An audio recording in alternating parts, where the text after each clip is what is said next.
tanggal akhir, jadi 6 sampai 5 sampai 15. Namanya 15 itu kan pukul 23.59 ya, masih tanggal 15 itu akan tambah 296 ribu lagi. Jadi kita bersama ini, kerjasama kita yang luar biasa baik ini akan mengangkat guru-guru yang semula honor menjadi P3K, jumlahnya 840 ribu.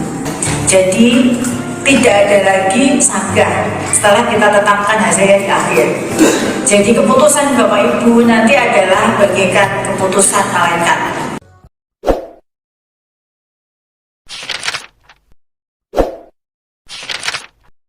Bismillahirrahmanirrahim. Assalamualaikum warahmatullahi wabarakatuh. Di video kali ini admin kembali berbagi informasi terkait pengumuman hasil seleksi P3K Guru 2023. Dan di sini ada informasi penting juga buat rekan-rekan ketahui yang seringkali ditanyakan dalam kolom komentar channel ini. Jadi silahkan disimak saja videonya dengan baik, jangan di skip agar tidak salah dalam memahami informasi yang admin bagikan. Jika ada suara-suara berisik, abaikan saja. Oke, kita lanjut saja ke info intinya. Oke, kita mendapatkan informasi, kita akan bagikan yang pertama dulu, teman-teman ya. Di sini diinformasikan bahwa pengumuman kelulusan P3K Guru 2023 akan rilis serentak. Nah, serentak pada tanggal 15 Desember 2023, sekalipun rakor terus berlanjut. Artinya, rakor jilid 3 ini, teman-teman ya, tidak menghalangi pengumuman hasil seleksi P3K besok tanggal 15 Desember di hari Jumat. Ini mendapatkan dukungan banyak dari rekan-rekan sesama pejuang NIP, teman-teman ya. Semoga semua lulus ya Tuhan. Oke, ini dari Pintusman L. Nah, selanjutnya kita juga akan bagikan terkait ranking, teman-teman ya.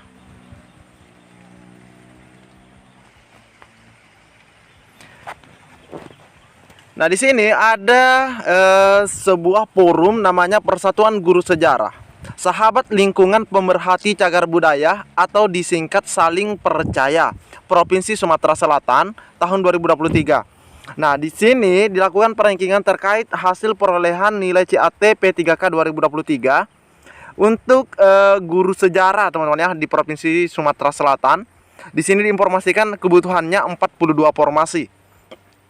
Oke, ada 42 formasi. Di sini ada daftar nama, jabatan yang dilamar, dan nilainya. Termasuk ini rankingnya, teman-teman ya. Nah, sebenarnya ini sudah bisa dikatakan ranking juga karena diurut dari nilai terbesar ke terkecil. Nah, di sini urutan pertama dengan nilai CAT 602 atas nama Prayogi Febrian Alfiras. Yang kedua adalah Anda Saputra 598. Ada yang ketiga Dian Rosawina Putri 595, ini beda 3 poin. Selanjutnya ada Delta Buana 594. Ada Ruli Septiana Aziza 593, ini beda 1 poin rekan-rekan ya, beda 1 poin. Ada Andini Latadela 590, Nanda Putra Verdana 589. Oh, ini persaingannya ketat sekali, teman-teman ya. Ini beda-beda 2-3 poin saja. Bahkan ada yang beda cuma 1 poin. Luar biasa, teman-teman ya. Ini persaingannya ketat sekali untuk guru sejarah berdasarkan nilai tertinggi ke terendah. Nah, di sini dibutuhkan 42 formasi berdasarkan hasil ranking ini. Nah, di sini diisi terakhir oleh Deriasis Wibowo dengan nilai 540. Padahal itu cuma beda 1 poin dengan Al-Mujib yang 539. Tapi ya itulah sistem ranking, teman-teman ya. Itu sistem ranking.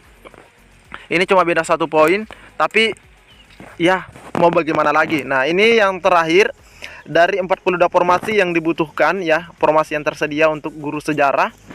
Dan di sini diisi oleh Deriasis Wibowo. Nah, selanjutnya oke. Di sini diinformasikan terkait honor bodon yang lulus P3K 2023 dicoret bukan basa-basi. Nah, ini informasinya hari ini 14 Desember 2023 pada pukul 7, teman-teman ya. Salah satu substansi penting Undang-Undang ASN 2023 ialah pengangkatan honorer jadi P3K atau pegawai pemerintah dengan perjanjian kerja. Namun, belum terungkap secara pasti berapa dari 2,3 juta honorer yang akan masuk gerbong P3K penuh waktu. Belum jelas juga honorer bidang pekerjaan apa saja yang bakal digiring menjadi P3K part-time. Nah, teman-teman ya.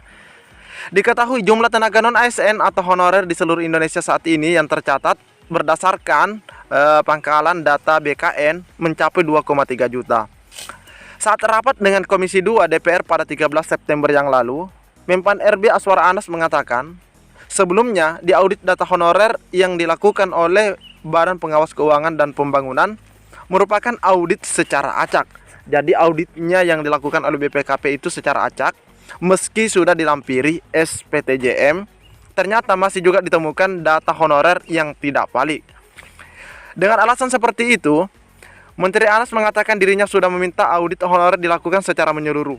Dia juga menyatakan sudah mengingatkan kepada seluruh kepala daerah jika data honorer ternyata tidak valid dan dibuatkan SPTJM, maka akan berdampak hukum. Nah, ini luar biasa teman-teman ya.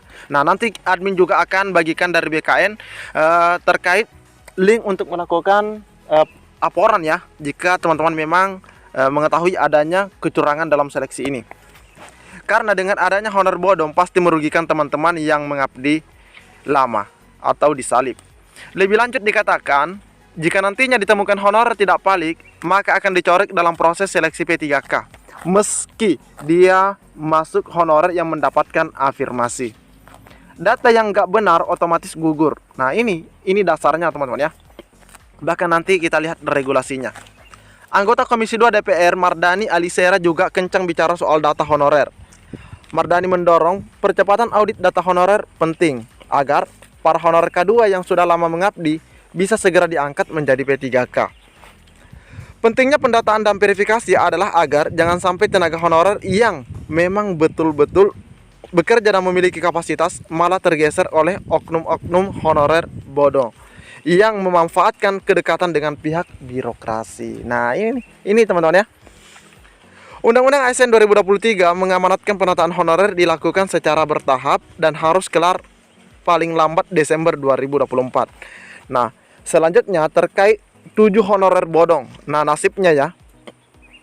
Pernyataan Menteri Anas bakal mencoret honorer bodong meski berhasil lulus seleksi, bukan basa-basi. Nah, hati-hati ya. Jadi itu bukan sekedar ancaman atau pernyataan belaka yang disampaikan oleh Menpan RB.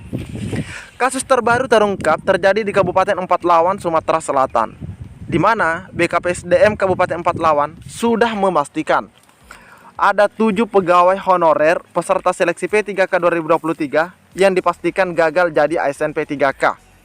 Nah, ini teman-teman ya, meskipun saat pengumuman kelulusan nantinya 7 honorer itu dinyatakan lulus, tetap saja bakal dicoret. Nah, ini kita sudah share juga informasi di video sebelumnya. Namun yang terpenting di sini, teman-teman harus tahu sebenarnya ini dari tenaga kesehatan ya yang ditemukan. Nah, ini ada kerjasama dengan kepala puskesmasnya. Nah, untuk melaporkan hal-hal seperti ini, jika memang teman-teman ketahui, nah ini dia linknya.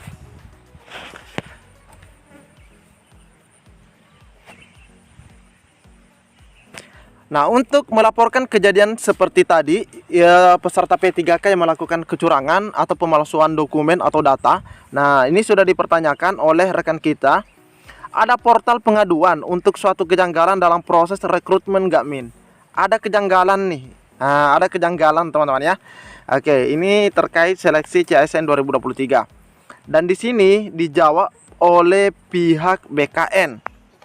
Silahkan laporkan melalui lapor.go.id dengan dilengkapi bukti dukungannya. Nah, jadi teman-teman ketika ingin melaporkan adanya kecurangan ya, yang teman-teman ketahui adanya kecurangan, ingat harus disertai dengan bukti. Jadi harus ada buktinya teman-teman ya. Nah, jadi teman-teman menyampaikan secara kalimat atau teks, nanti dokumen pendukung terkait pernyataan tersebut atau laporan tersebut disampaikan juga. Nah, jelas teman-teman ya. Jadi teman-teman yang sering kali bertanya terkait link untuk melakukan pelaporan, nah ini silahkan teman-teman ya. Linknya itu adalah lapor.go.id. Namun untuk tenaga teknisnya di Kabupaten Darmasraya ini sudah diumumkan, teman-teman ya. Nah, ini sudah diumumkan. Oke, nah ini untuk kesehatannya dan ini untuk teknis. Sedangkan untuk guru di sini dikatakan bahwa masih menunggu integrasi BKN dan Kemendikbud. Ini disampaikan 15 jam yang lalu. Oke teman-teman ya, terkait pengumumannya mudah-mudahan besok betul-betul sudah diumumkan. Terkait kecurangan silahkan lakukan pelaporan teman-teman ya, jika memang teman-teman memiliki bukti. Mungkin cukup sampai di sini. Assalamualaikum warahmatullahi wabarakatuh.